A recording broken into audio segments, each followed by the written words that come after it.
Your likes, subscriptions, and notifications are a huge support and help us create more videos. After the death of Joshua, the Israelites asked the Lord, "Who will be the first to go up and fight for us against the Canaanites?" The Lord answered, "Judah is to go. I have given the land into their hands." Then the men of Judah said to the Simeonites, their brothers, "Come up with us into the territory allotted to us, to fight against the Canaanites. We in turn will go with you into yours." So the Simeonites went with them. When Judah attacked, the Lord gave the Canaanites and Perizzites into their hands, and they struck down 10,000 men at Bezek. It was there that they found Adoni-Bezek and fought against him, putting to rout the Canaanites and Perizzites. Adoni-Bezek fled, but they chased him and caught him and cut off his thumbs and big toes. Then Adoni-Bezek said, 70 kings with their thumbs and big toes cut off have picked up scraps under my table. Now God has paid me back for what I did to them. They brought him to Jerusalem, and he died there. The men of Judah attacked Jerusalem also and took it. They put the city to the sword and set it on fire. After that, the men of Judah went down to fight against the Canaanites living in the hill country, the Negev, and the western foothills. They advanced against the Canaanites living in Hebron, formerly called Kiriath Arba, and defeated Sheshai, Ahiman, and Talmai. From there they advanced against the people living in Deborah, formerly called Kiriath Sipher. And Caleb said, "I will give my daughter Aksa in marriage to the man who attacks and captures Kiriath Sepher." Othniel, son of Kenaz, Caleb's younger brother, took it, so Caleb gave his daughter Aksa to him in marriage. One day when she came to Othniel, she urged him to ask her father for a field. When she got off her donkey, Caleb asked her, "What can I do for you?" She replied, "Do me a special favor. Since you have given me land in the Negev, give me also springs of water." Then Caleb gave her the upper and lower springs. The descendants of Moses' father-in-law, the Kenite, went up from the city of palms with the men of Judah to live among the people of the desert of Judah in the Negev near Arad. Then the men of Judah went with the Simeonites, their brothers, and attacked the Canaanites living in Zephath, and they totally destroyed the city. Therefore it was called Hormah. The men of Judah also took Gaza, Ashkelon, and Ekron, each city with its territory. The Lord was with the men of Judah. They took possession of the hill country, but they were unable to drive the people from the plains because they had iron chariots. As Moses had promised, Hebron was given to Caleb, who drove from it the 3 sons of Anak. The Benjamites, however, failed to dislodge the Jebusites, who were living in Jerusalem. To this day, the Jebusites live there with the Benjamites. Now the house of Joseph attacked Bethel, and the Lord was with them. When they sent men to spy out Bethel, formerly called Luz, the spies saw a man coming out of the city, and they said to him, "Show us how to get into the city, and we will see that you are treated well." So he showed them, and they put the city to the sword, but spared the man and his whole family. He then went to the land of the Hittites, where he built a city and called it Luz, which is its name to this day. But Manasseh did not drive out the people of Beth-shan or Tanakh, or Dor or Ibleam or Megiddo, and their surrounding settlements, for the Canaanites were determined to live in that land. When Israel became strong, they pressed the Canaanites into forced labor, but never drove them out completely. Nor did Ephraim drive out the Canaanites living in Gezer, but the Canaanites continued to live there among them. Neither did Zebulun drive out the Canaanites living in Kitron or Nahalol, who remained among them, but they did subject them to forced labor. Nor did Asher drive out those living in Akko, or Sidon, or Alab, or Aksib, or Helba, or Aphek, or Rehob. And because of this, the people of Asher lived among the Canaanite inhabitants of the land. Neither did Naphtali drive out those living in Beth Shemesh or Beth Anath. But the Naphtalites too lived among the Canaanite inhabitants of the land. And those living in Beth Shemesh and Beth Anath became forced laborers for them. The Amorites confined the Danites to the hill country, not allowing them to come down into the plain. And the Amorites were determined also to hold out in Mount Heres, Aijalon and Shalbim. But when the power of the house of Joseph increased, they too were pressed into forced labor. The boundary of the Amorites was from Scorpion Pass to Selah and beyond. The angel of the Lord went up from Gilgal to Bochim and said, I brought you up out of Egypt and led you into the land that I swore to give to your forefathers. I said, I will never break my covenant with you, and you shall not make a covenant with the people of this land, but you shall break down their altars. Yet you have disobeyed me. Why have you done this? Now therefore I tell you that I will not drive them out before you. They will be thorns in your sides, and their gods will be a snare to you. When the angel of the Lord had spoken these things to all the Israelites, the people wept aloud, and they called that place Bochim. There they offered sacrifices to the Lord. After Joshua had dismissed the Israelites, they went to take possession of the land, each to his own inheritance.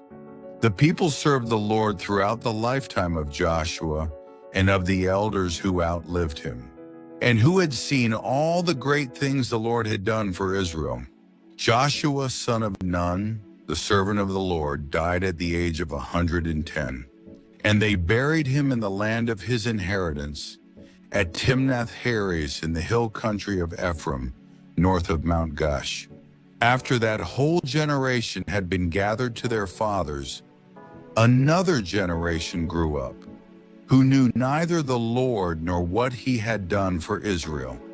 Then the Israelites did evil in the eyes of the Lord and served the Baals.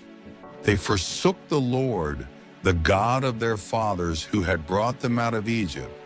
They followed and worshipped various gods of the peoples around them.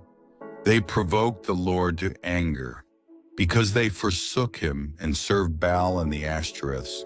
In his anger against Israel, the Lord handed them over to raiders who plundered them. He sold them to their enemies all around, whom they were no longer able to resist. Whenever Israel went out to fight, the hand of the Lord was against them to defeat them, just as he had sworn to them. They were in great distress. Then the Lord raised up judges who saved them out of the hands of these raiders. Yet they would not listen to their judges, but prostituted themselves to other gods and worshiped them. Unlike their fathers, they quickly turned from the way in which their fathers had walked, the way of obedience to the Lord's commands. Whenever the Lord raised up a judge for them, he was with the judge and saved them out of the hands of their enemies. As long as the judge lived, for the Lord had compassion on them as they groaned under those who oppressed and afflicted them. But when the judge died, the people returned to ways even more corrupt than those of their fathers, following other gods and serving and worshiping them. They refused to give up their evil practices and stubborn ways. Therefore the Lord was very angry with Israel and said, because this nation has violated the covenant that I laid down for their forefathers and has not listened to me, I will no longer drive out before them any of the nations Joshua left when he died. I will use them to test Israel and see whether they will keep the way of the Lord and walk in it as their forefathers did. The Lord had allowed those nations to remain. He did not drive them out at once by giving them into the hands of Joshua. These are the nations the Lord left to test all those Israelites who had not experienced any of the wars in Canaan. He did this only to teach warfare to the descendants of the Israelites who had not had previous battle experience. The 5 rulers of the Philistines, All the Canaanites, the Sidonians, and the Hivites living in the Lebanon mountains from Mount Baal Hermon to Lebo Hamath. They were left to test the Israelites to see whether they would obey the Lord's commands, which he had given their forefathers through Moses. The Israelites lived among the Canaanites, Hittites, Amorites, Perizzites, Hivites, and Jebusites. They took their daughters in marriage and gave their own daughters to their sons and served their gods. The Israelites did evil in the eyes of the Lord. They forgot the Lord their God and served the Baals and the Asherahs. The anger of the Lord burned against Israel so that he sold them into the hands of Cushan-Rishathaim, king of Aram-Naharaim, to whom the Israelites were subject for 8 years. But when they cried out to the Lord, he raised up for them a deliverer, Othniel son of Kenaz, Caleb's younger brother, who saved them. The Spirit of the Lord came upon him so that he became Israel's judge and went to war. The Lord gave Cushan-Rishathaim, king of Aram, into the hands of Othniel, who overpowered him. So the land had peace for 40 years, until Othniel son of Kenaz died. Once again the Israelites did evil in the eyes of the Lord. And because they did this evil, the Lord gave Eglon king of Moab power over Israel. Getting the Ammonites and Amalekites to join him, Eglon came and attacked Israel, and they took possession of the city of palms. The Israelites were subject to Eglon king of Moab for 18 years. Again the Israelites cried out to the Lord, and he gave them a deliverer, Ehud, a left-handed man, the son of Gera the Benjamite. The Israelites sent him with tribute to Eglon king of Moab. Now Ehud had made a double-edged sword about 1.5 feet long, which he strapped to his right thigh under his clothing. He presented the tribute to Eglon king of Moab, who was a very fat man. After Ehud had presented the tribute, he sent on their way the men who had carried it.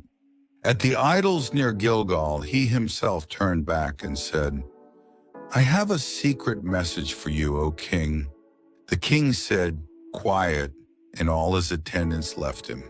Ehud then approached him while he was sitting alone in the upper room of his summer palace and said, "I have a message from God for you." As the king rose from his seat, Ehud reached with his left hand, drew the sword from his right thigh, and plunged it into the king's belly. Even the handle sank in after the blade, which came out his back. Ehud did not pull the sword out, and the fat closed in over it.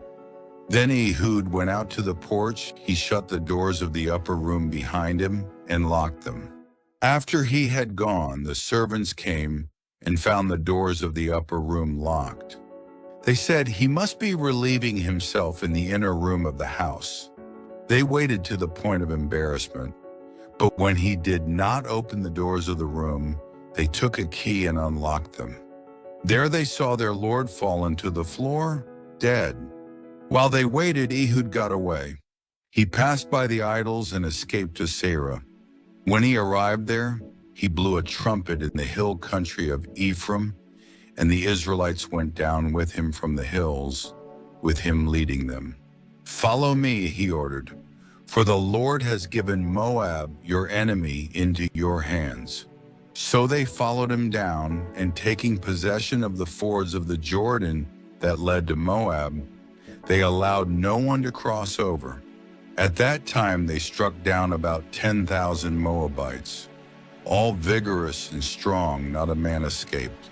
That day Moab was made subject to Israel, and the land had peace for 80 years. After Ehud came Shamgar, son of Anath, who struck down 600 Philistines with an ox goad. He too saved Israel. After Ehud died, the Israelites once again did evil in the eyes of the Lord. So the Lord sold them into the hands of Jabin, a king of Canaan, who reigned in Hazor. The commander of his army was Sisera, who lived in Harosheth Hagoyim. Because he had 900 iron chariots and had cruelly oppressed the Israelites for 20 years, They cried to the Lord for help. Deborah, a prophetess, the wife of Lapidoth, was leading Israel at that time. She held court under the palm of Deborah between Ramah and Bethel in the hill country of Ephraim, and the Israelites came to her to have their disputes decided. She sent for Barak son of Abinoam from Kadesh in Naphtali and said to him, "The Lord, the God of Israel, commands you go.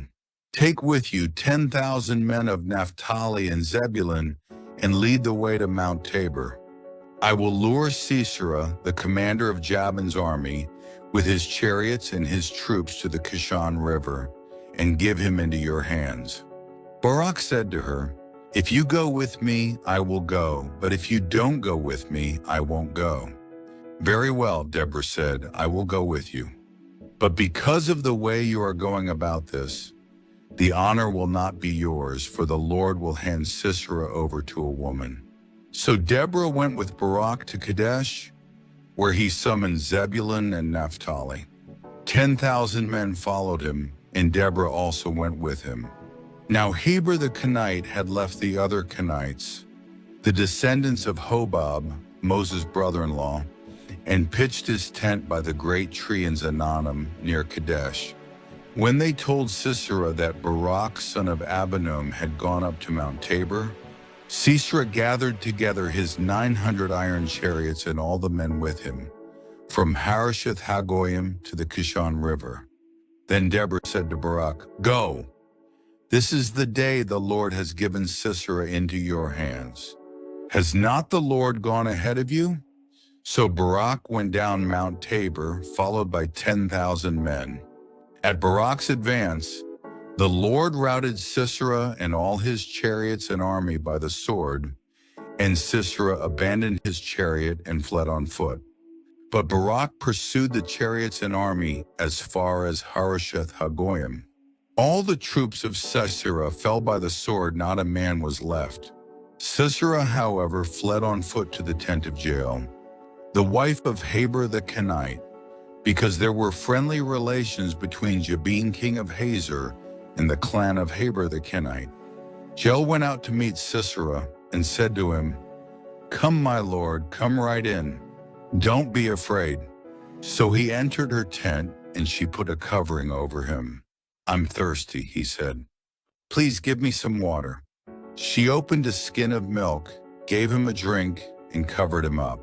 "Stand in the doorway of the tent," he told her. "If someone comes by and asks you, 'Is anyone here?' say no."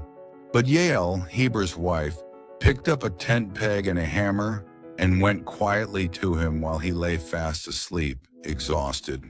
She drove the peg through his temple into the ground, and he died.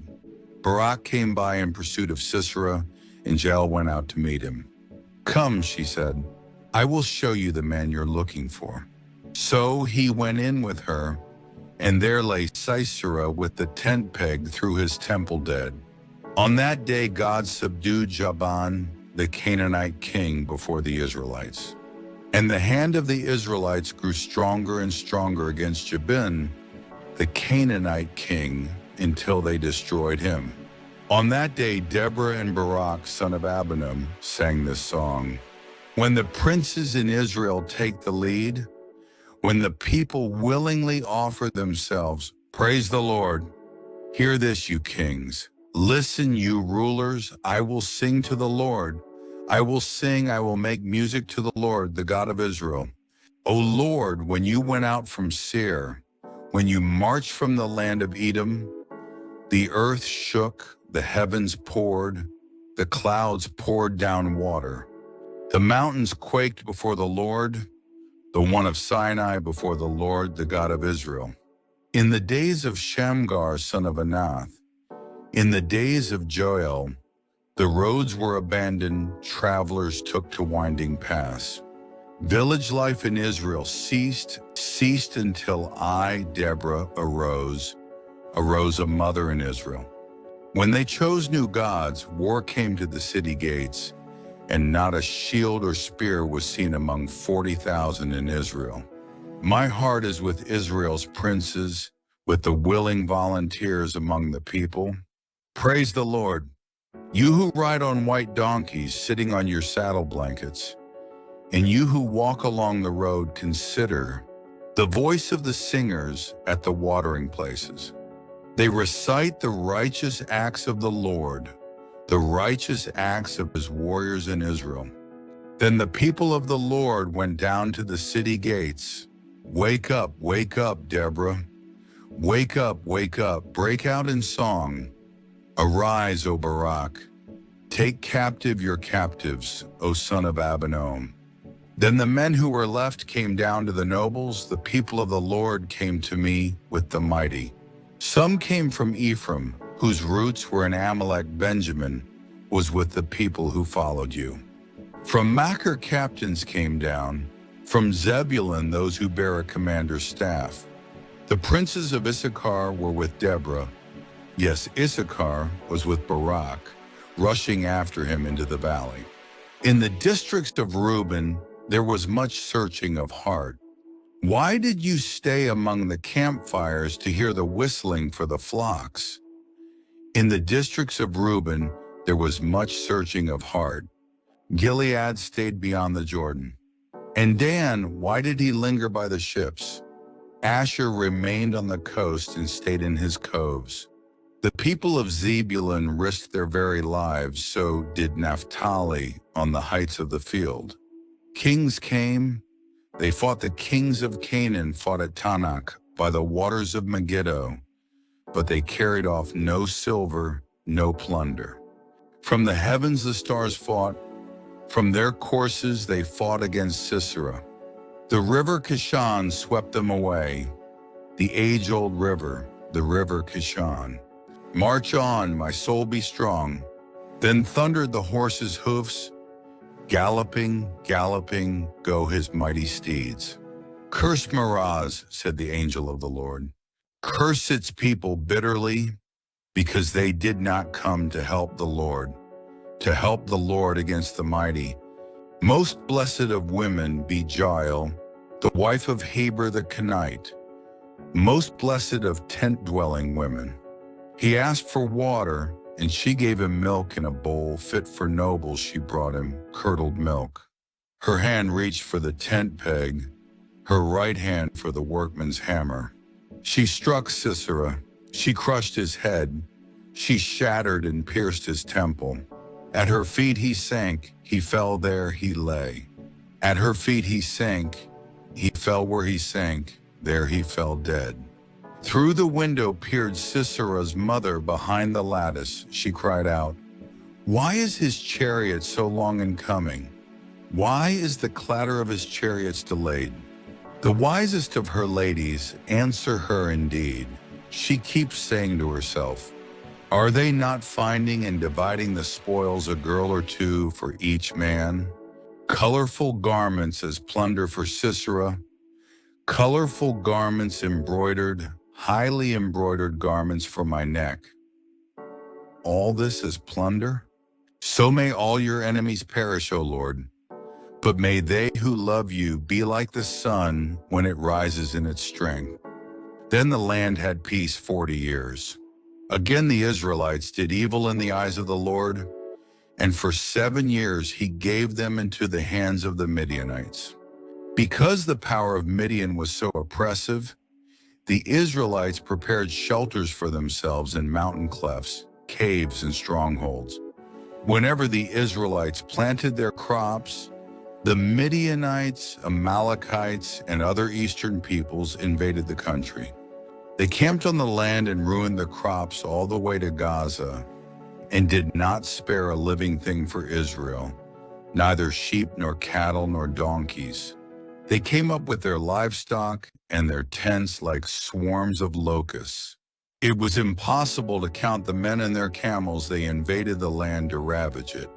Midian so impoverished the Israelites that they cried out to the Lord for help. When the Israelites cried to the Lord because of Midian, he sent them a prophet who said, this is what the Lord, the God of Israel, says, I brought you up out of Egypt, out of the land of slavery. I snatched you from the power of Egypt and from the hand of all your oppressors. I drove them from before you and gave you their land. I said to you, I am the Lord your God. Do not worship the gods of the Amorites, in whose land you live. But you have not listened to me. The angel of the Lord came and sat down under the oak in Ophrah that belonged to Joash the Abiezrite, where his son Gideon was threshing wheat in a winepress to keep it from the Midianites. When the angel of the Lord appeared to Gideon, he said, The Lord is with you, mighty warrior. But sir, Gideon replied, if the Lord is with us, why has all this happened to us? Where are all his wonders that our fathers told us about when they said, Did not the Lord bring us up out of Egypt? But now the Lord has abandoned us and put us into the hand of Midian. The Lord turned to him and said, Go in the strength you have and save Israel out of Midian's hand. Am I not sending you? But Lord, Gideon asked, How can I save Israel? My clan is the weakest in Manasseh, and I am the least in my family. The Lord answered, I will be with you, and you will strike down all the Midianites together. Gideon replied, If now I have found favor in your eyes, give me a sign that it is really you talking to me. Please do not go away until I come back and bring my offering and set it before you. And the Lord said, I will wait until you return. Gideon went in, prepared a young goat, and from an ephah of flour he made bread without yeast. Putting the meat in a basket and its broth in a pot, he brought them out and offered them to him under the oak. The angel of God said to him, Take the meat and the unleavened bread, place them on this rock, and pour out the broth. And Gideon did so. With the tip of the staff that was in his hand, the angel of the Lord touched the meat and the unleavened bread. Fire flared from the rock, consuming the meat and the bread, and the angel of the Lord disappeared. When Gideon realized that it was the angel of the Lord, he exclaimed, Ah, sovereign Lord, I have seen the angel of the Lord face to face. But the Lord said to him, Peace, do not be afraid. You are not going to die. So Gideon built an altar to the Lord there and called it The Lord is Peace. To this day it stands in Ophrah of the Abiezrites. That same night the Lord said to him, Take the second bull from your father's herd, the one 7 years old. Tear down your father's altar to Baal and cut down the Asherah pole beside it. Then build a proper kind of altar to the Lord your God on the top of this height.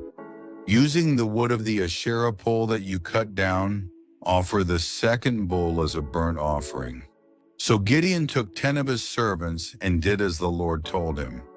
But because he was afraid of his family and the men of the town, he did it at night rather than in the daytime.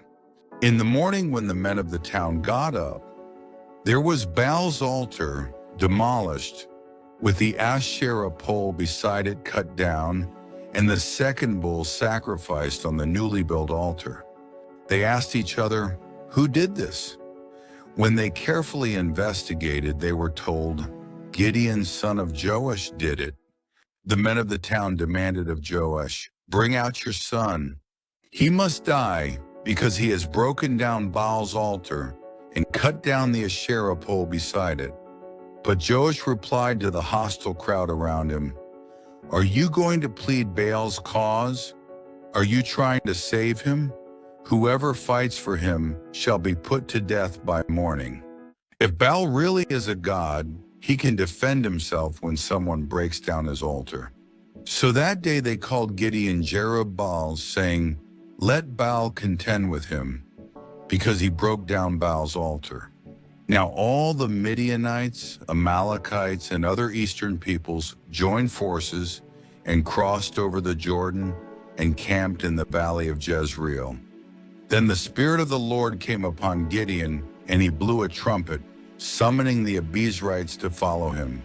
He sent messengers throughout Manasseh, calling them to arms, and also into Asher, Zebulun, and Naphtali, so that they too went up to meet them.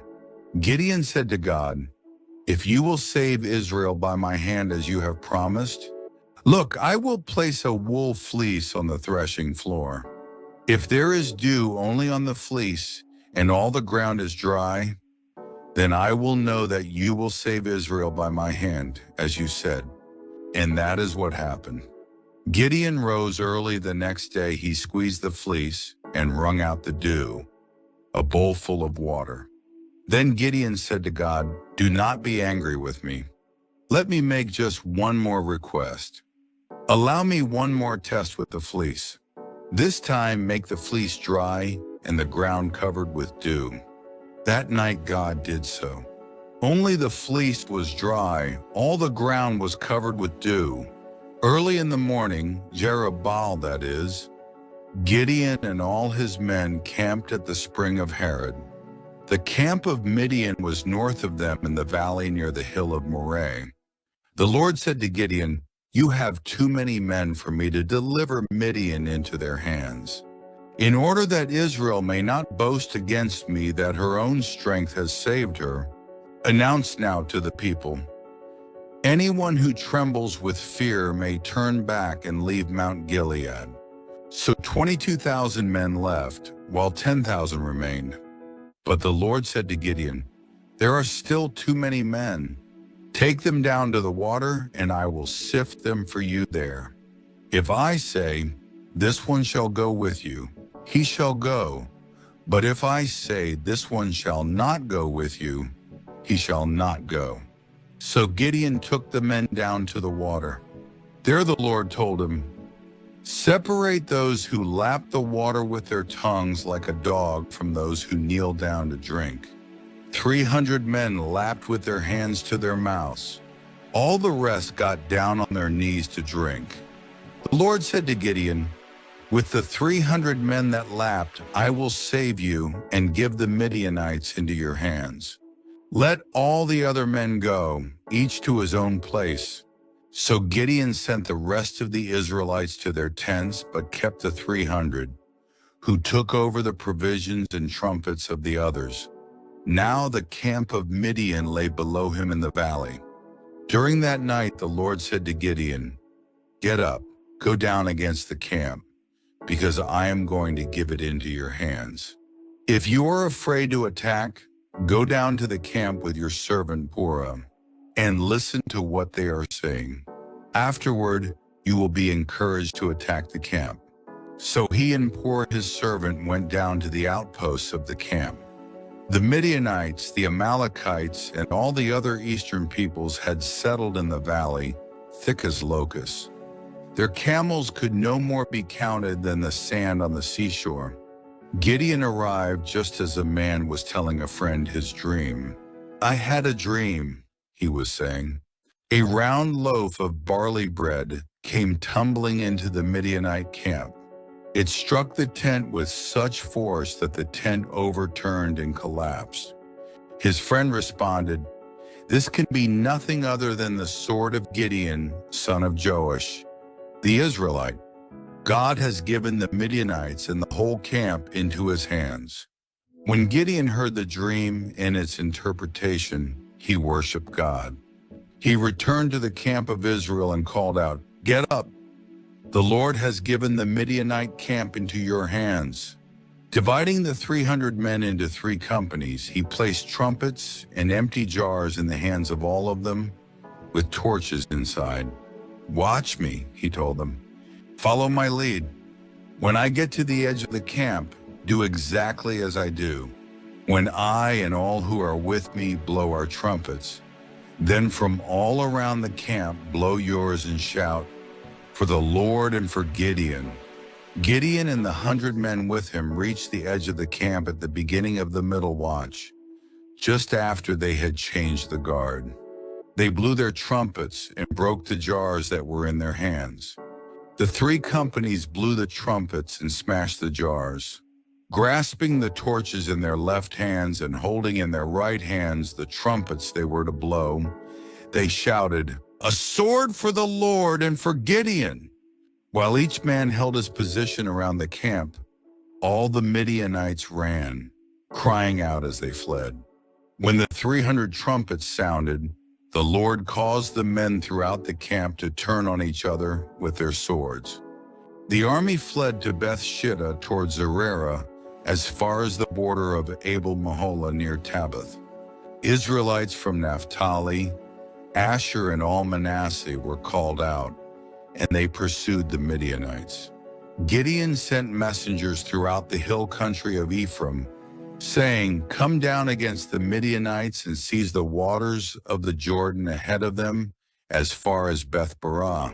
So all the men of Ephraim were called out, and they took the waters of the Jordan as far as Beth-barah. They also captured 2 of the Midianite leaders, Oreb and Zeb. They killed Oreb at the rock of Oreb and Zeb at the winepress of Zeb. They pursued the Midianites and brought the heads of Oreb and Zeb to Gideon, who was by the Jordan. Now the Ephraimites asked Gideon, "Why have you treated us like this? Why didn't you call us when you went to fight Midian?" And they criticized him sharply. But he answered them, "What have I accomplished compared to you? Aren't the gleanings of Ephraim's grapes better than the full grape harvest of Abiezer?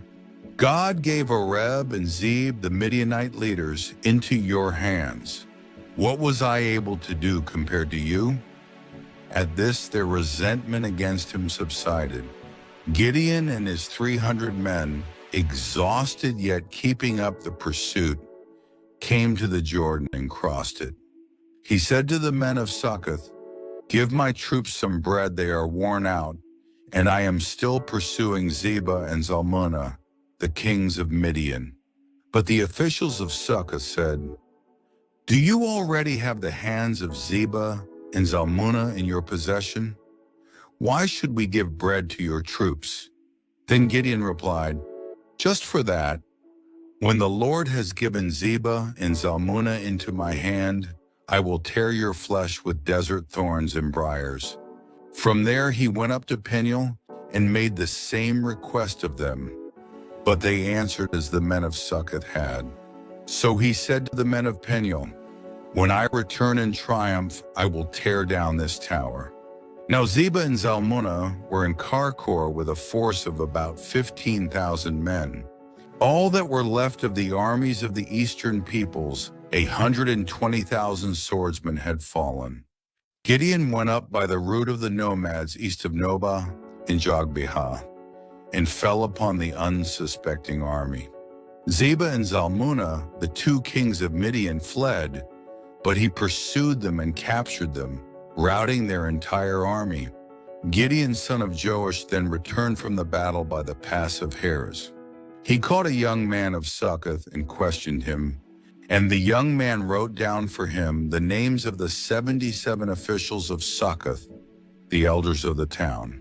Then Gideon came and said to the men of Succoth, "Here are Zebah and Zalmunna, about whom you taunted me by saying, 'Do you already have the hands of Zebah and Zalmunna in your possession? Why should we give bread to your exhausted men?'" He took the elders of the town and taught the men of Succoth a lesson by punishing them with desert thorns and briars. He also pulled down the tower of Peniel and killed the men of the town. Then he asked Zebah and Zalmunna, "What kind of men did you kill at Tabor?" "Men like you," they answered, "each one with the bearing of a prince." Gideon replied, "Those were my brothers, the sons of my own mother.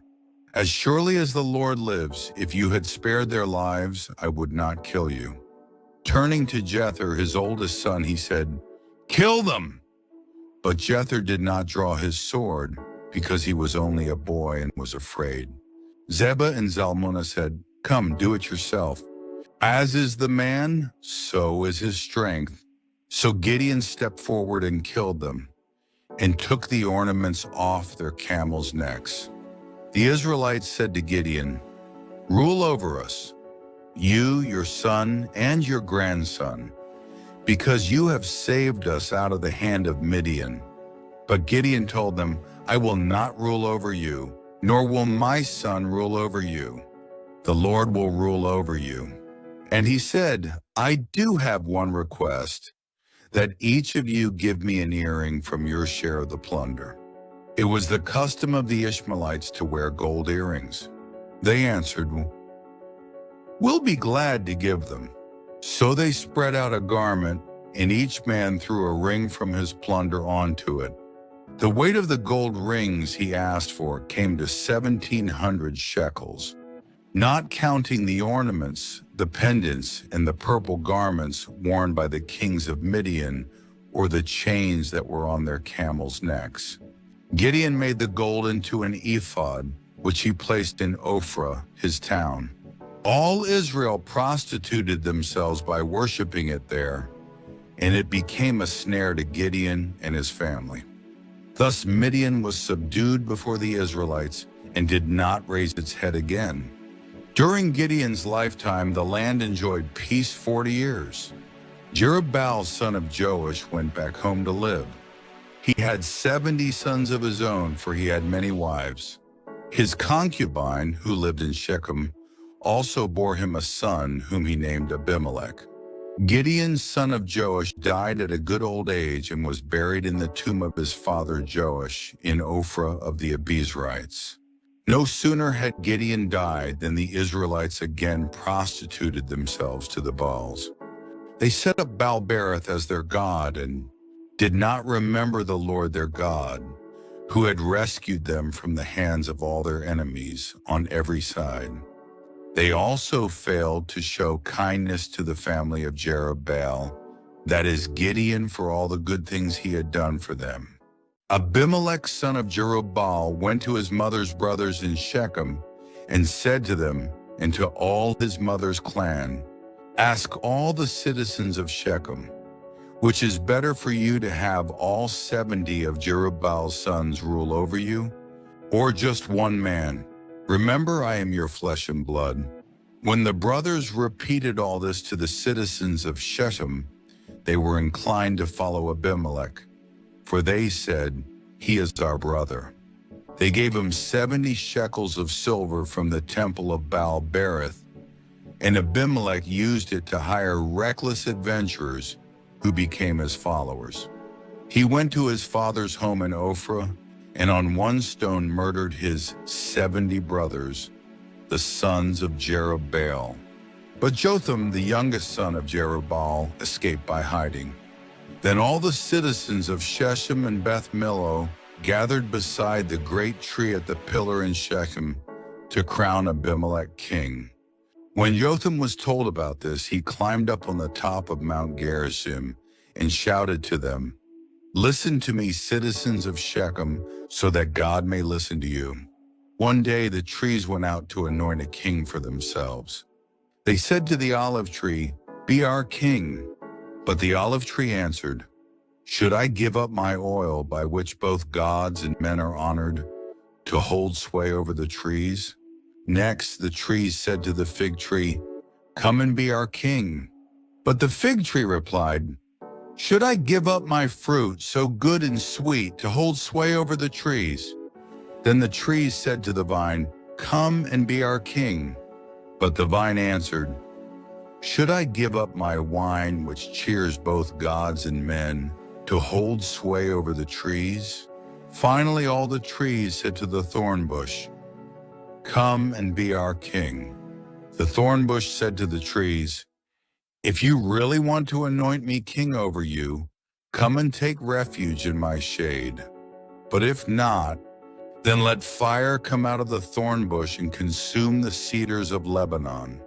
Now if you have acted honorably and in good faith when you made Abimelech king, and if you have been fair to Jerubbaal and his family, and if you have treated him as he deserves, and to think that my father fought for you, risked his life to rescue you from the hand of Midian, but today you have revolted against my father's family, murdered his 70 sons on a single stone, and made Abimelech, the son of his slave girl, king over the citizens of Shechem, because he is your brother. If then you have acted honorably and in good faith toward Jerubbaal and his family today. May Abimelech be your joy, and may you be his too. But if you have not, let fire come out from Abimelech and consume you, citizens of Shechem and Beth Millo, and let fire come out from you, citizens of Shechem and Beth Millo, and consume Abimelech. Then Jotham fled, escaping Debir, and he lived there because he was afraid of his brother Abimelech. After Abimelech had governed Israel 3 years, God sent an evil spirit between Abimelech and the citizens of Shechem, who acted treacherously against Abimelech. God did this in order that the crime against Jerubaal's 70 sons, the shedding of their blood, might be avenged on their brother Abimelech and on the citizens of Shechem, who had helped him murder his brothers. In opposition to him, these citizens of Shechem set men on the hilltops to ambush and rob everyone who passed by, and this was reported to Abimelech. Now Gaal, son of Ebed, moved with his brothers into Shechem, and its citizens put their confidence in him. After they had gone out into the fields and gathered the grapes and trodden them, they held a festival in the temple of their God. While they were eating and drinking, they cursed Abimelech. Then Gaal, son of Ebed, said, "Who is Abimelech and who is Shechem, that we should be subject to him? Isn't he Jerubaal's son, and isn't Zebul his deputy? Serve the men of Hamor, Shechem's father. Why should we serve Abimelech? If only this people were under my command, then I would get rid of him. I would say to Abimelech, 'Call out your whole army.'" When Zebul, the governor of the city, heard what Gaal, son of Ebed, said, he was very angry. Under cover, he sent messengers to Abimelech, saying, "Gaal, son of Ebed, and his brothers have come to Shechem and are stirring up the city against you. Now then, during the night you and your men should come and lie in wait in the fields. In the morning at sunrise, advance against the city. When Gaal and his men come out against you, do whatever your hand finds to do." So Abimelech and all his troops set out by night and took up concealed positions near Shechem in 4 companies. Now Gaal, son of Ebed, had gone out and was standing at the entrance to the city gate just as Abimelech and his soldiers came out from their hiding place. When Gaal saw them, he said to Zebul, "Look, people are coming down from the tops of the mountains." Zebul replied, "You mistake the shadows of the mountains for men." But Gaal spoke up again, "Look, people are coming down from the center of the land, and a company is coming from the direction of the soothsayer's tree." Then Zebul said to him, "Where is your big talk now, you who said, 'Who is Abimelech that we should be subject to him?' Aren't these the men you ridiculed? Go out and fight them." So Gaal led out the citizens of Shechem and fought Abimelech. Abimelech chased him, and many fell wounded in the flight, all the way to the entrance to the gate. Abimelech stayed in Arumah, and Zebul drove Gaal and his brothers out of Shechem. The next day the people of Shechem went out to the fields, and this was reported to Abimelech. So he took his men, divided them into 3 companies, and set an ambush in the fields. When he saw the people coming out of the city, he rose to attack them. Abimelech and the companies with him rushed forward to a position at the entrance to the city gate. Then 2 companies rushed upon those in the fields and struck them down. All that day Abimelech pressed his attack against the city until he had captured it and killed its people. Then he destroyed the city and scattered salt over it. On hearing this, the citizens in the tower of Shechem went into the stronghold of the temple of El-Berith. When Abimelech heard that they had assembled there, he and all his men went up Mount Zalmon. He took an axe and cut off some branches, which he lifted to his shoulders. He ordered the men with him, "Quick, do what you have seen me do." So all the men cut branches and followed Abimelech. They piled them against the stronghold and set it on fire over the people inside. So all the people in the tower of Shechem, about 1,000 men and women, also died. Next, Abimelech went to Thebez and besieged it and captured it. Inside the city, however, was a strong tower, to which all the men and women, all the people of the city fled. They locked themselves in and climbed up on the tower roof. Abimelech went to the tower and stormed it. But as he approached the entrance to the tower to set it on fire, a woman dropped an upper millstone on his head and cracked his skull. Hurriedly he called to his armor-bearer, "Draw your sword and kill me, so that they can't say a woman killed him." So his servant ran him through, and he died. When the Israelites saw that Abimelech was dead, they went home. Thus God repaid the wickedness that Abimelech had done to his father by murdering his 70 brothers. God also made the men of Shechem pay for all their wickedness. The curse of Jotham son of Jerubbaal came on them. After the time of Abimelech, a man of Issachar, Tola son of Puah, the son of Dodo, rose to save Israel. He lived in Shamir, in the hill country of Ephraim. He led Israel 23 years, then he died and was buried in Shamir. He was followed by Jair of Gilead, who led Israel 22 years.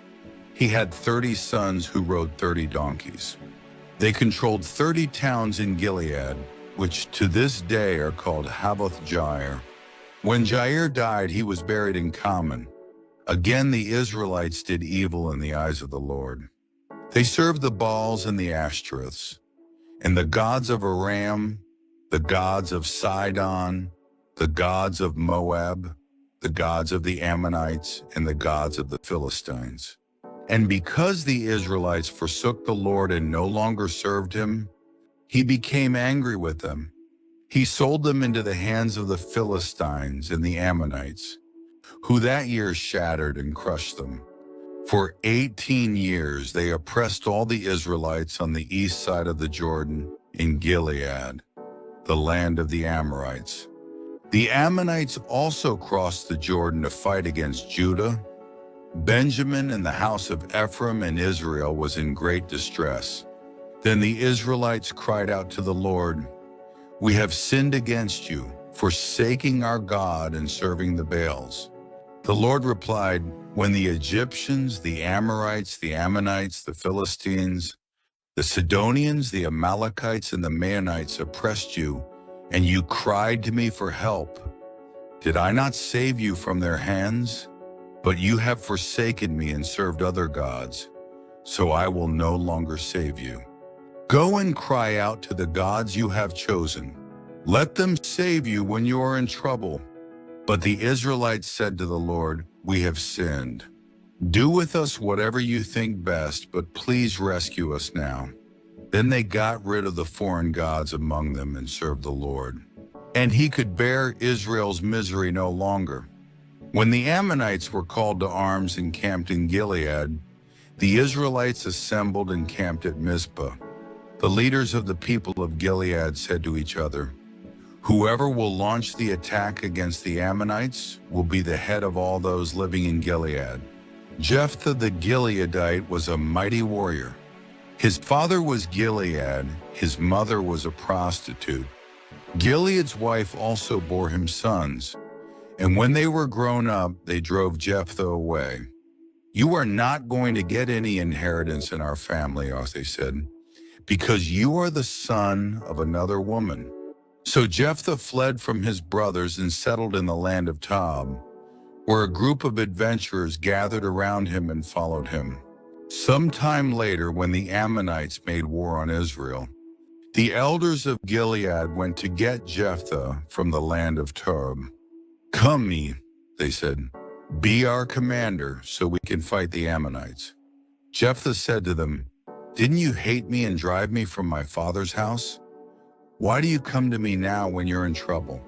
The elders of Gilead said to him, "Nevertheless, we are turning to you now. Come with us to fight the Ammonites." and you will be our head over all who live in Gilead." Jephthah answered, "Suppose you take me back to fight the Ammonites, and the Lord gives them to me. Will I really be your head?" The elders of Gilead replied, "The Lord is our witness, we will certainly do as you say." So Jephthah went with the elders of Gilead, and the people made him head and commander over them. And he repeated all his words before the Lord in Mizpah. Then Jephthah sent messengers to the Ammonite king with the question, "What do you have against us that you have attacked our country?" The king of the Ammonites answered Jephthah's messengers, "When Israel came up out of Egypt, they took away my land from the Arnon to the Jabbok, all the way to the Jordan. Now give it back peaceably." Jephthah sent back messengers to the Ammonite king, saying, "This is what Jephthah says: Israel did not take the land of Moab or the land of the Ammonites. But when they came up out of Egypt, Israel went through the desert to the Red Sea and on to Kadesh. Then Israel sent messengers to the king of Edom, saying, 'Give us permission to go through your country.' But the king of Edom would not listen. They sent also to the king of Moab, and he refused. So Israel stayed at Kadesh. Next they traveled through the desert, skirted the lands of Edom and Moab, passed along the eastern side of the country of Moab, and camped on the other side of the Arnon. They did not enter the territory of Moab, for the Arnon was its border. Then Israel sent messengers to Sihon, king of the Amorites, who ruled in Heshbon, and said to him, 'Let us pass through your country to our own place.' Sihon, however, did not trust Israel to pass through his territory. He mustered all his men and encamped at Jahaz and fought with Israel. Then the Lord, the God of Israel, gave Sihon and all his men into Israel's hands, and they defeated them. Israel took over all the land of the Amorites who lived in that country, capturing all of it from the Arnon to the Jabbok, and from the desert to the Jordan. Now since the Lord, the God of Israel, has driven the Amorites out before his people Israel, what right have you to take it over? Will you not take what your God Chemosh gives you? Likewise, whatever the Lord our God has given us, we will possess. Are you better than Balak, son of Zippor, king of Moab? Did he ever quarrel with Israel or fight with them? For 300 years Israel occupied Heshbon, Aroer, the surrounding settlements, and all the towns along the Arnon. Why didn't you retake them during that time? I have not wronged you, but you are doing me wrong by waging war against me. Let the Lord the judge decide the dispute this day between the Israelites and the Ammonites." The king of Ammon, however, paid no attention to the message Jephthah sent him. Then the Spirit of the Lord came upon Jephthah. He crossed Gilead and Manasseh, passed through Mizpah of Gilead, and from there he advanced against the Ammonites. And Jephthah made a vow to the Lord, "If you give the Ammonites into my hands, whatever comes out of the door of my house to meet me, when I return in triumph from the Ammonites will be the Lord's, and I will sacrifice it as a burnt offering." Then Jephthah went over to fight the Ammonites, and the Lord gave them into his hands. He devastated 20 towns from Aroer to the vicinity of Minnith, as far as Abel Keramim. Thus Israel subdued Ammon. When Jephthah returned to his home in Mizpah, who should come out to meet him but his daughter, dancing to the sound of tambourines? She was an only child. Except for her, he had neither son nor daughter. When he saw her, he tore his clothes and cried, "Oh, my daughter! You have made me miserable and wretched, because I have made a vow to the Lord that I cannot break." "My father," she replied, "you have given your word to the Lord. Do to me just as you promised, now that the Lord has avenged you of your enemies, the Ammonites. But grant me this one request," she said. "Give me 2 months to roam the hills and weep with my friends, because I will never marry. You may go, he said, and he let her go for 2 months. She and the girls went into the hills and wept because she would never marry. After the 2 months, she returned to her father, and he did to her as he had vowed, and she was a virgin. From this comes the Israelite custom, that each year the young women of Israel go out for 4 days to commemorate the daughter of Jephthah, the Gileadite. The men of Ephraim called out their forces, crossed over to Zaphon, and said to Jephthah, "Why did you go to fight the Ammonites without calling us to go with you? We're going to burn down your house over your head." Jephthah answered, "I and my people were engaged in a great struggle with the Ammonites, and although I called, you didn't save me out of their hands. When I saw that you wouldn't help, I took my life in my hands and crossed over to fight the Ammonites, and the Lord gave me the victory over them. Now why have you come up today to fight me?" Jephthah then called together the men of Gilead and fought against Ephraim. The Gileadites struck them down because the Ephraimites had said, "You Gileadites are renegades from Ephraim and Manasseh." The Gileadites captured the fords of the Jordan leading to Ephraim, and whenever a survivor of Ephraim said, "Let me cross over," the men of Gilead asked him, "Are you an Ephraimite?" If he replied, "No," they said, "All right, say Shibboleth." He said Sibboleth. Because he could not pronounce the word correctly, they seized him and killed him at the fords of the Jordan. 42,000 Ephraimites were killed at that time. Jephthah led Israel 6 years. Then Jephthah the Gileadite died and was buried in a town in Gilead. After him, Ibzan of Bethlehem led Israel. He had 30 sons and 30 daughters. He gave his daughters away in marriage to those outside his clan, and for his sons he brought in 30 young women as wives from outside his clan. Ibzan led Israel 7 years. Then Ibzan died and was buried in Bethlehem. After him, Elon the Zebulunite led Israel 10 years.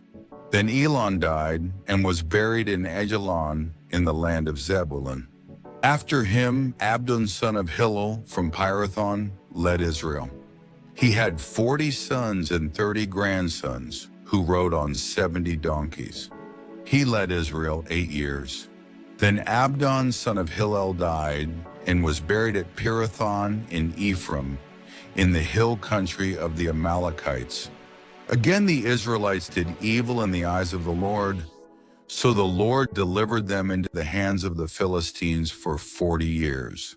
A certain man of Zorah named Manoah, from the clan of the Danites, had a wife who was sterile and remained childless. The angel of the Lord appeared to her and said, "You are sterile and childless, but you are going to conceive and have a son. Now see to it that you drink no wine or other fermented drink, and that you do not eat anything unclean, because you will conceive and give birth to a son. No razor may be used on his head, because the boy is to be a Nazirite, set apart to God from birth, and he will begin the deliverance of Israel from the hands of the Philistines." Then the woman went to her husband and told him, "A man of God came to me. He looked like an angel of God, very awesome. I didn't ask him where he came from, and he didn't tell me his name. But he said to me, 'You will conceive and give birth to a son. Now then, drink no wine or other fermented drink, and do not eat anything unclean, because the boy will be a Nazirite of God from birth until the day of his death.' Then Manoah prayed to the Lord, 'O Lord, I beg you, let the man of God you sent to us come again to teach us how to bring up the boy who is to be born.' God heard Manoah, and the angel of God came again to the woman while she was out in the field, but her husband Manoah was not with her. The woman hurried to tell her husband, 'He's here, the man who appeared to me the other day.' Manoah got up and followed his wife. When he came to the man, he said, "Are you the one who talked to my wife?" "I am," he said. So Manoah asked him, "When your words are fulfilled, what is to be the rule for the boy's life and work?" The angel of the Lord answered, "Your wife must do all that I have told her. She must not eat anything that comes from the grapevine, nor drink any wine or other fermented drink, nor eat anything unclean. She must do everything I have commanded her." Manoah said to the angel of the Lord, "We would like you to stay until we prepare a young goat for you." The angel of the Lord replied, "Even though you detain me, I will not eat any of your food. But if you prepare a burnt offering, offer it to the Lord." Manoah did not realize that it was the angel of the Lord. Then Manoah inquired of the angel of the Lord, "What is your name, so that we may honor you when your word comes true?" He replied, "Why do you ask my name? It is beyond understanding." Then Manoah took a young goat together with the grain offering and sacrificed it on a rock to the Lord. And the Lord did an amazing thing while Manoah and his wife watched. As the flame blazed up from the altar toward heaven, the angel of the Lord ascended in the flame. Seeing this, Manoah and his wife fell with their faces to the ground. When the angel of the Lord did not show himself again to Manoah and his wife, Manoah realized that it was the angel of the Lord. "We are doomed to die," he said to his wife. "We have seen God."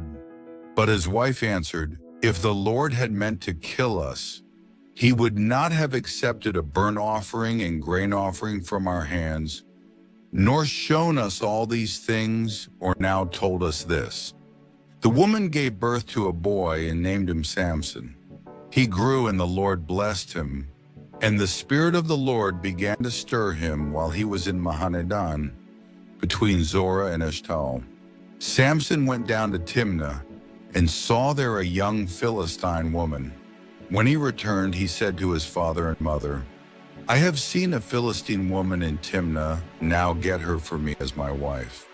His father and mother replied, "Isn't there an acceptable woman among your relatives or among all our people?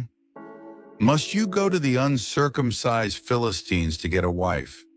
But Samson said to his father, "Get her for me. She's the right one for me." His parents did not know that this was from the Lord, who was seeking an occasion to confront the Philistines, for at that time they were ruling over Israel. Samson went down to Timnah together with his father and mother. As they approached the vineyards of Timnah, suddenly a young lion came roaring toward him. The Spirit of the Lord came upon him in power, so that he tore the lion apart with his bare hands as he might have torn a young goat. But he told neither his father nor his mother what he had done. Then he went down and talked with the woman, and he liked her.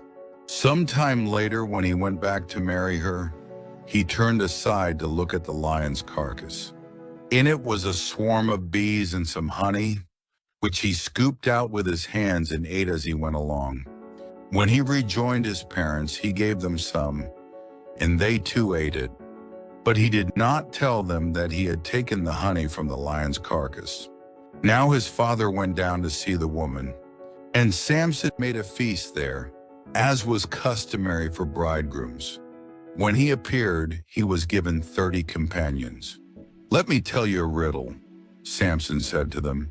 "If you can give me the answer within the 7 days of the feast, I will give you 30 linen garments and 30 sets of clothes. If you can't tell me the answer, you must give me 30 linen garments and 30 sets of clothes." "Tell us your riddle," they said. "Let's hear it." He replied, "Out of the eater, something to eat out of the strong, something sweet." For 3 days they could not give the answer. On the 4th day, they said to Samson's wife, "Coax your husband into explaining the riddle for us, or we will burn you and your father's household to death. Did you invite us here to rob us?" Then Samson's wife threw herself on him, sobbing, "You hate me! You don't really love me!" You've given my people a riddle, but you haven't told me the answer." "I haven't even explained it to my father or mother," he replied. "So why should I explain it to you?" She cried the whole 7 days of the feast. So on the seventh day he finally told her, because she continued to press him. She in turn explained the riddle to her people. Before sunset on the seventh day, the men of the town said to him, "What is sweeter than honey? What is stronger than a lion?" Samson said to them, "If you had not plowed with my heifer, you would not have solved my riddle." Then the Spirit of the Lord came upon him in power. He went down to Ashkelon, struck down 30 of their men, stripped them of their belongings, and gave their clothes to those who had explained the riddle. Burning with anger, he went up to his father's house.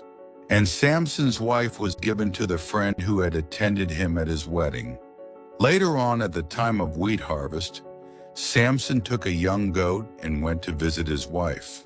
He said, "I'm going to my wife's room," but her father would not let him go in. "I was so sure you thoroughly hated her," he said, "that I gave her to your friend. Isn't her younger sister more attractive? Take her instead." Samson said to them, "This time I have a right to get even with the Philistines. I will really harm them." So he went out and caught 300 foxes and tied them tail to tail in pairs. He then fastened a torch to every pair of tails, lit the torches, and let the foxes loose in the standing grain of the Philistines. He burned up the shocks and standing grain, together with the vineyards and olive groves. When the Philistines asked, "Who did this?" they were told, "Samson, the Timnite's son-in-law, because his wife was given to his friend." So the Philistines went up and burned her and her father to death. Samson said to them, "Since you've acted like this, I won't stop until I get my revenge on you." He attacked them viciously and slaughtered many of them. Then he went down and stayed in a cave in the rock of Edom. The Philistines went up and camped in Judah, spreading out near Lehi. The men of Judah asked, "Why have you come to fight us?" "We have come to take Samson prisoner," they answered, "to do to him as he did to us." Then 3,000 men from Judah went down to the cave in the rock of Etam and said to Samson, "Don't you realize that the Philistines are rulers over us? What have you done to us?" He answered, "I merely did to them what they did to me." They said to him, "We've come to tie you up and hand you over to the Philistines." Samson said, "Swear to me that you won't kill me yourselves." "Agree, Darnasenim." "Suri did the permit," they answered. "We will only tie you up and hand you over to them. We will not kill you." So they bound him with 2 new ropes and led him up from the rock. As he approached Lehi, the Philistines came toward him shouting. The Spirit of the Lord came upon him in power. The ropes on his arms became like charred flax, and the bindings dropped from his hands. Finding a fresh jawbone of a donkey, he grabbed it and struck down 1,000 men. Then Samson said, "With a donkey's jawbone, I have made donkeys of them. With a donkey's jawbone, I have killed 1,000 men." When he finished speaking, he threw away the jawbone, and the place was called Ramath Lehi. Because he was very thirsty, he cried out to the Lord, "You have given your servant this great victory. Must I now die of thirst and fall into the hands of the uncircumcised?" Then God opened up the hollow place in Lehi, and water came out of it. When Samson drank, his strength returned and he revived. So the spring was called En Hakkore, and it is still there in Lehi. Samson led Israel for 20 years in the days of the Philistines. One day Samson went to Gaza, where he saw a prostitute. He went in to spend the night with her. The people of Gaza were told, "Samson is here." So they surrounded the place and lay in wait for him all night at the city gate. They made no move during the night, saying, At dawn we'll kill him." But Samson lay there only until the middle of the night. Then he got up and took hold of the doors of the city gate, together with the 2 posts, and tore them loose, bar and all. He lifted them to his shoulders and carried them to the top of the hill that faces Hebron. Some time later, he fell in love with a woman in the valley of Sorek, whose name was Delilah. The rulers of the Philistines went to her and said, "See if you can lure him into showing you the secret of his great strength, and how we can overpower him so we may tie him up and subdue him. Each one of us will give you 1,100 shekels of silver." So Delilah said to Samson, "Tell me the secret of your great strength and how you can be tied up and subdued." Samson answered her, "If anyone ties me with 7 fresh thongs that have not been dried, I'll become as weak as any other man." Then the rulers of the Philistines brought her 7 fresh thongs that had not been dried, and she tied him with them. With men hidden in the room, she called to him, "Samson, the Philistines are upon you."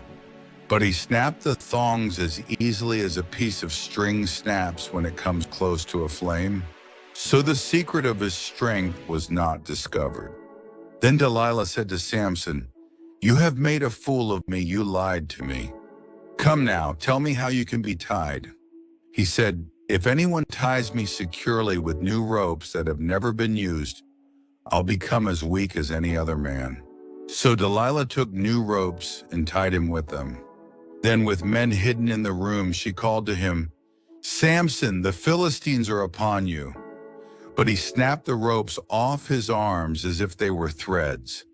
Delilah then said to Samson, "Until now, you have been making a fool of me and lying to me. Tell me how you can be tied."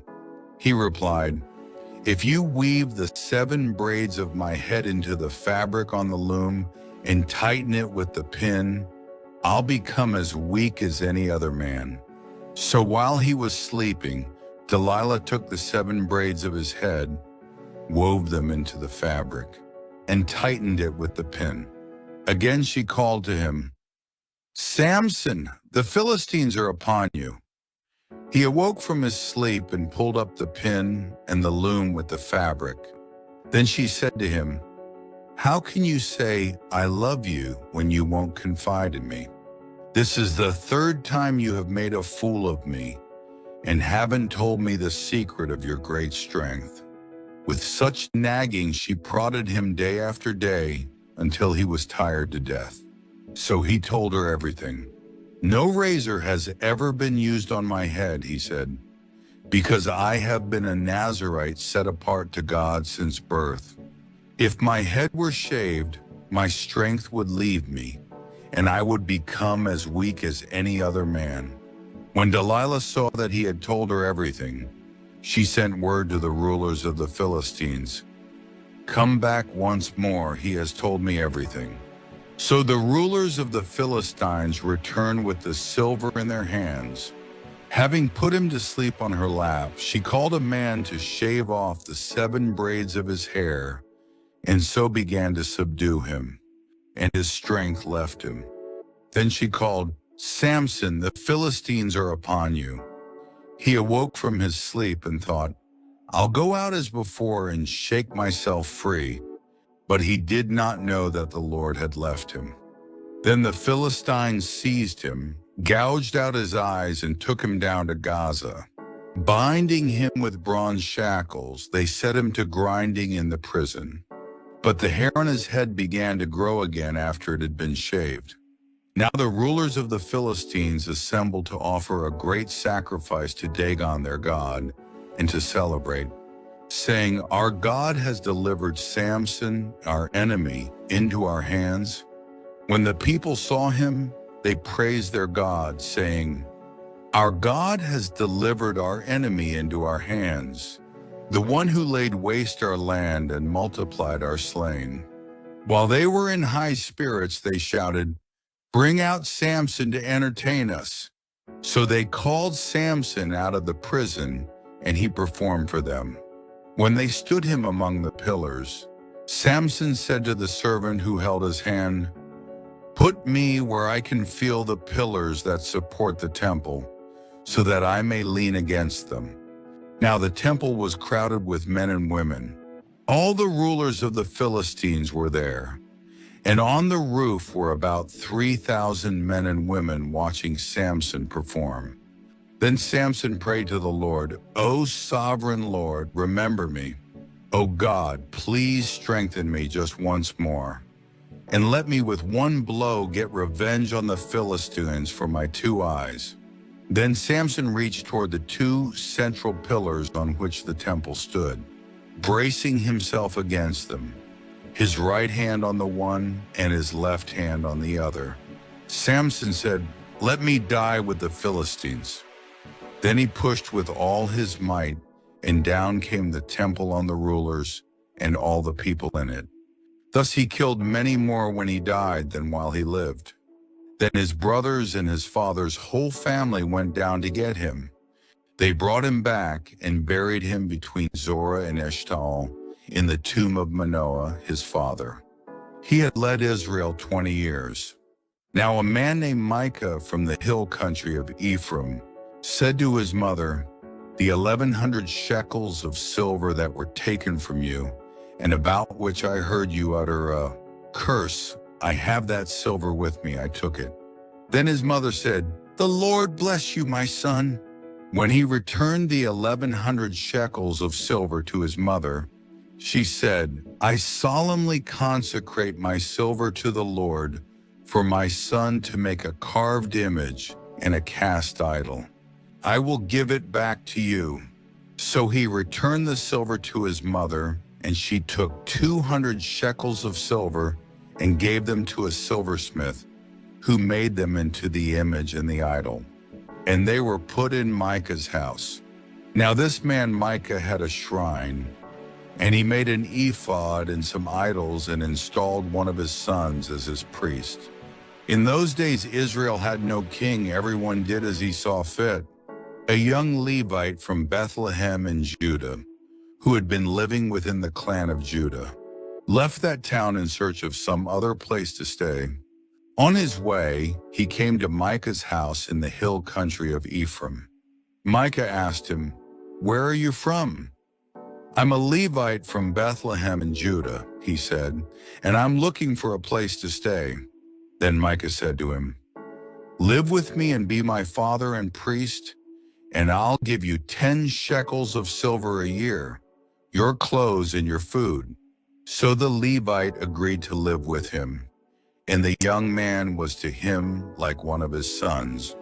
Then Micah installed the Levite, and the young man became his priest and lived in his house. And Micah said, "Now I know that the Lord will be good to me, since this Levite has become my priest." In those days Israel had no king, and in those days the tribe of the Danites was seeking a place of their own, where they might settle, because they had not yet come into an inheritance among the tribes of Israel. So the Danites sent 5 warriors from Zorah and Eshtaol to spy out the land and explore it. These men represented all their clans. They told them, "Go, explore the land." The men entered the hill country of Ephraim and came to the house of Micah, where they spent the night. When they were near Micah's house, they recognized the voice of the young Levite.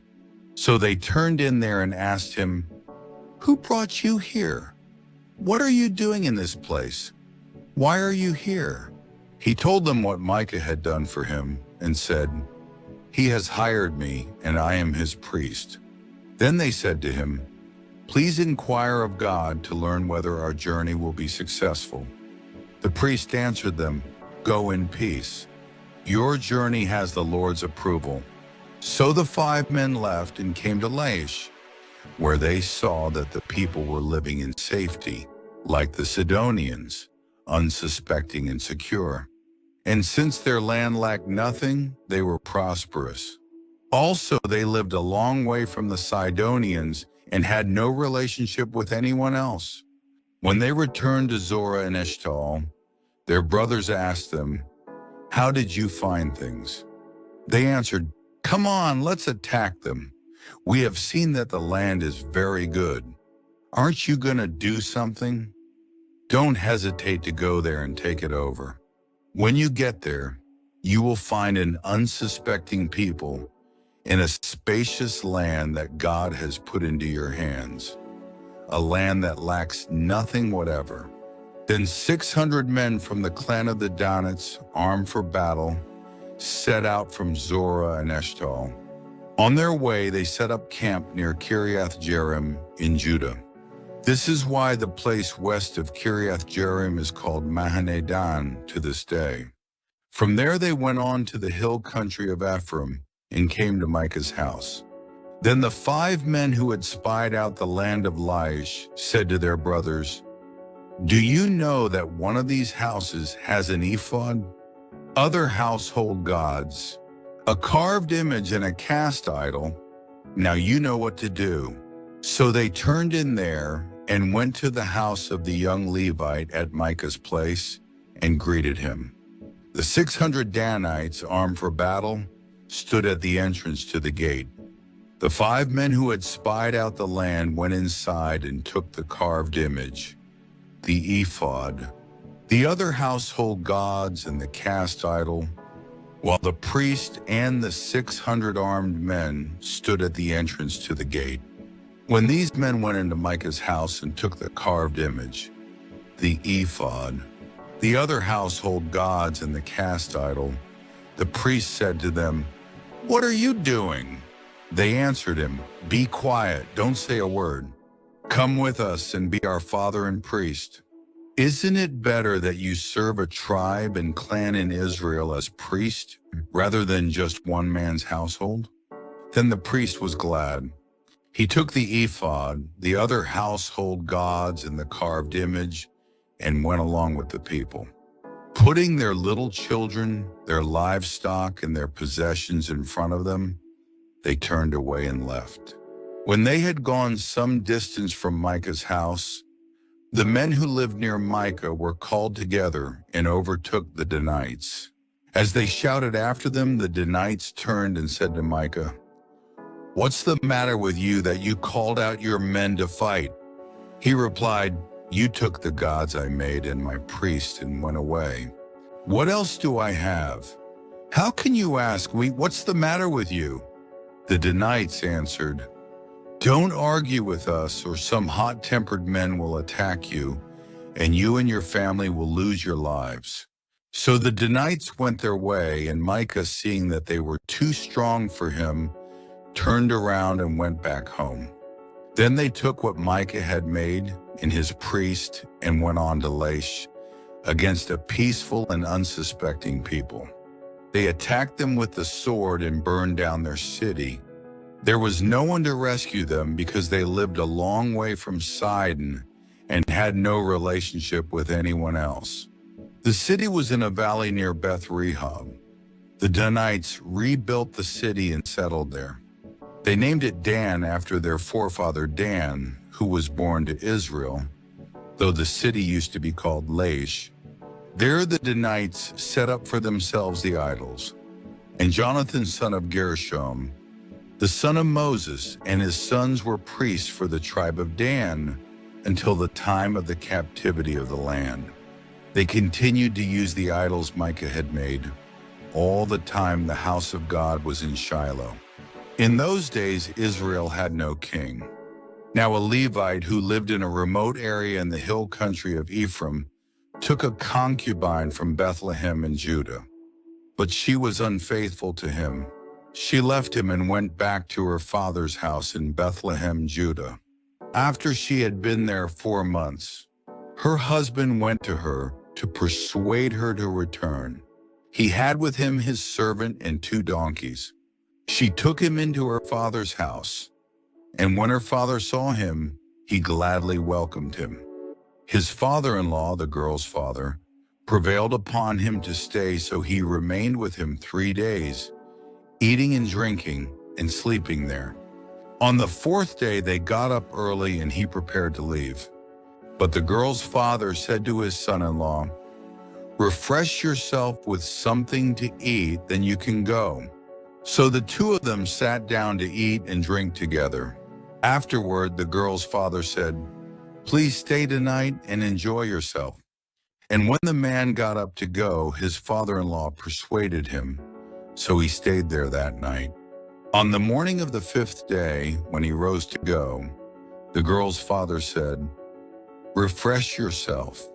Wait till afternoon." So the two of them ate together. Then when the man with his concubine and his servant got up to leave, his father-in-law, the girl's father, said, "Now look, it's almost evening. Spend the night here, the day is nearly over. Stay and enjoy yourself. Early tomorrow morning you can get up and be on your way home." But unwilling to stay another night, the man left and went toward Jebus, that is Jerusalem, with his 2 saddled donkeys and his concubine. When they were near Jebus and the day was almost gone, the servant said to his master, "Come, let's stop at this city of the Jebusites and spend the night." His master replied, "No, we won't go into an alien city whose people are not Israelites. We will go on to Gibeah." He added, "Come, let's try to reach Gibeah or Ramah and spend the night in one of those places." So they went on, and the sun set as they neared Gibeah in Benjamin. There they stopped to spend the night. They went and sat in the city square, but no one took them into his home for the night.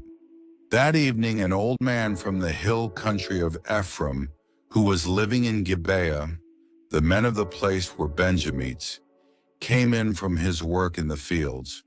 When he looked and saw the traveler in the city square, the old man asked, "Where are you going? Where did you come from?" He answered, "We are on our way from Bethlehem in Judah to a remote area in the hill country of Ephraim where I live. I have been to Bethlehem in Judah, and now I am going to the house of the Lord. No one has taken me into his house. We have both straw and fodder for our donkeys, and bread and wine for ourselves, your servants, me, your maidservant, and the young man with us. We don't need anything. You are welcome at my house." And the old man said, "Let me supply whatever you need. Only don't spend the night in the square." So he took him into his house and fed his donkeys. After they had washed their feet, they had something to eat and drink. While they were enjoying themselves, some of the wicked men of the city surrounded the house. Pounding on the door, they shouted to the old man who owned the house, "Bring out the man who came to your house so we can have sex with him." The owner of the house went outside and said to them, "No, my friends, don't be so vile. Since this man is my guest, don't do this disgraceful thing. Look, here is my virgin daughter and his concubine. I will bring them out to you now, and you can use them and do to them whatever you wish. But to this man don't do such a disgraceful thing." But the men would not listen to him. So the man took his concubine and sent her outside to them. And they raped her and abused her throughout the night. And at dawn they let her go. At daybreak the woman went back to the house where her master was staying, fell down at the door, and lay there until daylight. When her master got up in the morning and opened the door of the house and stepped out to continue on his way, there lay his concubine, fallen in the doorway of the house, with her hands on the threshold. He said to her, "Get up, let's go." But there was no answer. Then the man put her on his donkey and set out for home. When he reached home, he took a knife and cut up his concubine, limb by limb, into 12 parts and sent them into all the areas of Israel. Everyone who saw it said, "Such a thing has never been seen or done, not since the day the Israelites came up out of Egypt." Think about it. Consider it. Tell us what to do. Then all the Israelites from Dan to Beersheba and from the land of Gilead came out as one man and assembled before the Lord in Mizpah. The leaders of all the people of the tribes of Israel took their places in the assembly of the people of God, 400,000 soldiers armed with swords. The Benjamites heard that the Israelites had gone up to Mizpah. Then the Israelites said, "Tell us how this awful thing happened." So the Levite, the husband of the murdered woman, said, "I and my concubine came to Gibeah in Benjamin to spend the night. During the night, the men of Gibeah came after me and surrounded the house, intending to kill me. They raped my concubine and she died. I took my concubine, cut her into pieces, and sent one piece to each region of Israel's inheritance, because they committed this lewd and disgraceful act in Israel. Now all you Israelites, speak up and give your verdict." All the people rose as one man, saying, "None of us will go home. No, not one of us will return to his house. But now this is what we'll do to Gibeah. We'll go up against it as the lot directs. We'll take 10 men out of every 100 from all the tribes of Israel, and 100 from 1,000, and 1,000 from 10,000, to get provisions for the army. Then when the army arrives at Gibeah in Benjamin, it can give them what they deserve for all this vileness done in Israel." So all the men of Israel got together and united as one man against the city. The tribes of Israel sent men throughout the tribe of Benjamin, saying, "What about this awful crime that was committed among you? Now surrender those wicked men of Gibeah, so that we may put them to death and purge the evil from Israel." But the Benjamites would not listen to their fellow Israelites. From their towns they came together at Gibeah to fight against the Israelites. At once the Benjamites mobilized 26,000 swordsmen from their towns, in addition to 700 chosen men from those living in Gibeah. Among all these soldiers, there were 700 chosen men who were left-handed, each of whom could sling a stone at a hair and not miss. Israel, apart from Benjamin, mustered 400,000 swordsmen, all of them fighting men. The Israelites went up to Bethel and inquired of God. They said, "Who of us shall go first to fight against the Benjamites?" The Lord replied, "Judah shall go first." The next morning the Israelites got up and pitched camp near Gibeah. The men of Israel went out to fight the Benjamites and took up battle positions against them at Gibeah. The Benjamites came out of Gibeah and cut down 22,000 Israelites on the battlefield that day. But the men of Israel encouraged one another and again took up their positions where they had stationed themselves the first day. The Israelites went up and wept before the Lord until evening, and they inquired of the Lord. They said, "Shall we go up again to battle against the Benjamites, our brothers?" The Lord answered, "Go up against them." Then the Israelites drew near to Benjamin the second day. This time was when the Benjamites came out from Gibeah to oppose them. They cut down another 18,000 Israelites, all of them armed with swords. Then the Israelites, all the people, went up to Bethel, and there they sat weeping before the Lord. They fasted that day until evening, and presented burnt offerings and fellowship offerings to the Lord. And the Israelites inquired of the Lord. In those days the ark of the covenant of God was there, with Phinehas son of Eleazar, the son of Aaron, ministering before it. They asked, "Shall we go up again to battle with Benjamin our brother, or not?" The Lord responded, "Go, for tomorrow I will give them into your hands." Then Israel set an ambush around Gibeah. They went up against the Benjamites on the third day and took up positions against Gibeah as they had done before. The Benjamites came out to meet them and were drawn away from the city. They began to inflict casualties on the Israelites as before, so that about 30 men fell in the open field and on the roads, the one leading to Bethel and the other to Gibeah. While the Benjamites were saying, "We are defeating them as before," the Israelites were saying, "Let's retreat and draw them away from the city to the roads." All the men of Israel moved from their places and took up positions at Baal Tamar, and the Israelite ambush charged out of its place on the west of Gibeah.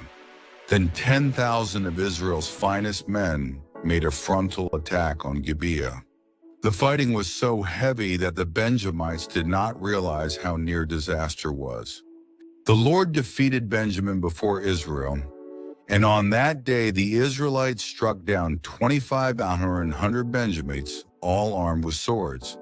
Then the Benjamites saw that they were beaten. Now the men of Israel had given way before Benjamin, because they relied on the ambush they had set near Gibeah. The men who had been in ambush made a sudden dash into Gibeah, spread out and put the whole city to the sword.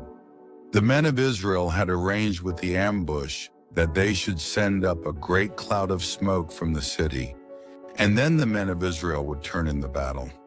The Benjamites had begun to inflict casualties on the men of Israel, about 30, and they said, "We are defeating them as in the first battle." But when the column of smoke began to rise from the city, the Benjamites turned and saw the smoke of the whole city going up into the sky. Then the men of Israel turned on them, and the men of Benjamin were terrified because they realized that disaster had come upon them. So they fled before the Israelites in the direction of the desert, but they could not escape the battle. And the men of Israel who came out of the towns cut them down there. They surrounded the Benjamites, chased them, and easily overran them in the vicinity of Gibeah on the east. 18,000 Benjamites fell, all of them valiant fighters. As they turned and fled toward the desert to the rock of Rimmon, the Israelites cut down 5,000 men along the roads. They kept pressing after the Benjamites as far as Gideon and struck down 2,000 more. On that day, 25,000 Benjamite swordsmen fell, all of them valiant fighters. But 600 men turned and fled into the desert to the rock of Rimmon, where they stayed 4 months. The men of Israel went back to Benjamin and put all the towns to the sword, including the animals and everything else they found. All the towns they came across, they set on fire. The men of Israel had taken an oath at Mizpah. Not one of us will give his daughter in marriage to a Benjamite. The people went to Bethel, where they sat before God until evening, raising their voices and weeping bitterly. "O Lord, the God of Israel," they cried, "why has this happened to Israel? Why should one tribe be missing from Israel today?" Early the next day, the people built an altar and presented burnt offerings and fellowship offerings. Then the Israelites asked, "Who from all the tribes of Israel has failed to assemble before the Lord?" For they had taken a solemn oath that anyone who failed to assemble before the Lord at Mizpah should certainly be put to death. Now the Israelites grieved for their brothers, the Benjamites. "Today one tribe is cut off from Israel," they said. "How can we provide wives for those who are left, since we have taken an oath by the Lord not to give them any of our daughters in marriage?" Then they asked, "Shwidu, which one of the tribes of Israel failed to assemble before the Lord at Mizpah?" They discovered that no one from Jabesh Gilead had come to the camp for the assembly. For when they counted the people, they found that none of the people of Jabesh Gilead were there. So the assembly sent 12,000 fighting men with instructions to go to Jabesh Gilead and put to the sword those living there, including the women and children. "This is what you are to do," they said. "Kill every male and every woman who is not a virgin." They found among the people living in Jabesh Gilead 400 young women who had never slept with a man, and they took them to the camp at Shiloh in Canaan. Then the whole assembly sent an offer of peace to the Benjamites at the rock of Rimmon. So the Benjamites returned at that time and were given the women of Jabesh Gilead who had been spared, but there were not enough for all of them. The people grieved for Benjamin because the Lord had made a gap in the tribes of Israel. And the elders of the assembly said, "With the women of Benjamin destroyed, how shall we provide wives for the men who are left? The Benjamin survivors must have heirs they key," they said, "so that a tribe of Israel will not be wiped out. We can't give them our daughters as wives, since we Israelites have taken this oath. Cursed be anyone who gives a wife to a Benjamite.